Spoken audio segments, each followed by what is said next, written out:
आज हम डिस्कस करेंगे डेंगू फीवर के बारे में, क्योंकि इस समय डेंगू फीवर बहुत ही तेज़ी से चल रहा है और चारों तरफ अस्पतालों में डेंगू के बहुत से मरीज देखने को मिल रहे हैं।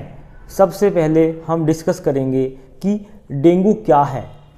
डेंगू एक वायरस जनित रोग है जो मादा मच्छर एडीज के काटने से होता है। साथ ही साथ इसको संक्रमण जन्य व्याधि भी कहा जाता है, क्योंकि जिस व्यक्ति को डेंगू हुआ है, अगर मच्छर उसके काटने के बाद अन्य व्यक्ति को काटता है तो भी यह व्याधि हो सकती है। डेंगू के मरीज में प्लेटलेट्स कम हो जाना बहुत ही कॉमन बात है, मगर सभी कम प्लेटलेट्स वाले रोगी को हम डेंगू फीवर नहीं कह सकते।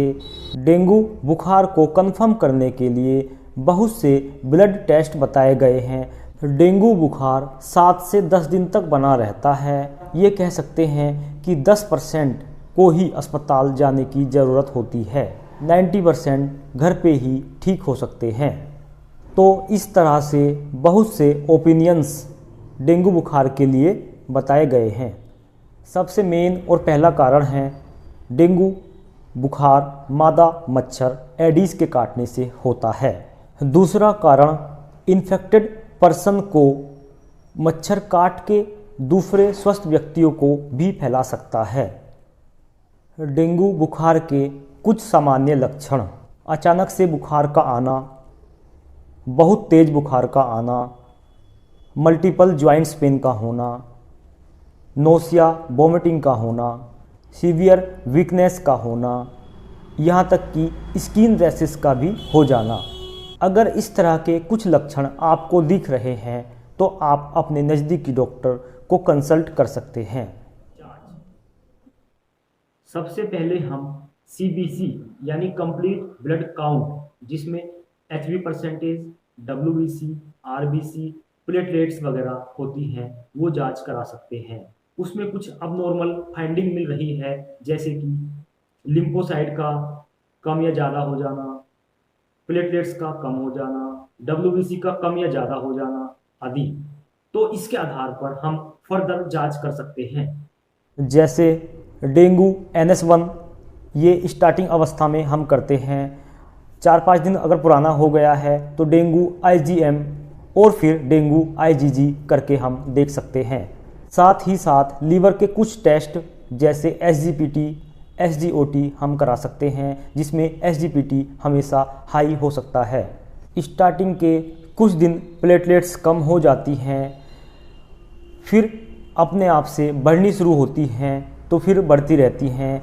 तो इस आधार पे हमें प्लेटलेट्स को डेली रिपीट करना चाहिए। डेंगू फीवर से हम कैसे बचाव कर सकते हैं? अगर डेंगू फीवर हो जाए तो फिर क्या सावधानी रख सकते हैं? सबसे पहले आप मच्छरों के काटने से बचें। अपने आसपास पानी को इकट्ठा ना होने दें। अगर डेंगू बुखार हो जाए तो अधिक से अधिक आराम करें, अधिक से अधिक पानी, जूसेस आदि पिएं और संतुलित आहार का सेवन करें। इस दौरान कोई भी ऐसा कार्य न करें जिससे शरीर में इंजरी हो, जैसे नाक में उंगली करना, खुजली करना या ब्लेड या नीडल वगैरह से कुछ करना।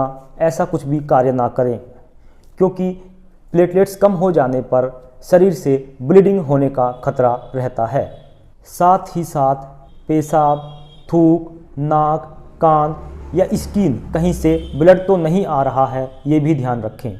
NSAID यानी एंटी इन्फ्लामेटरी और पेन किलर दवाइयों का ज़्यादा इस्तेमाल ना करें। उनका ज़्यादा इस्तेमाल करने से प्लेटलेट्स कम हो सकती हैं। और अधिक जानकारी के लिए आप हमें मेल कर सकते हैं या कांटेक्ट कर सकते हैं। बहुत जल्द मिलेंगे नई वीडियो के साथ। धन्यवाद।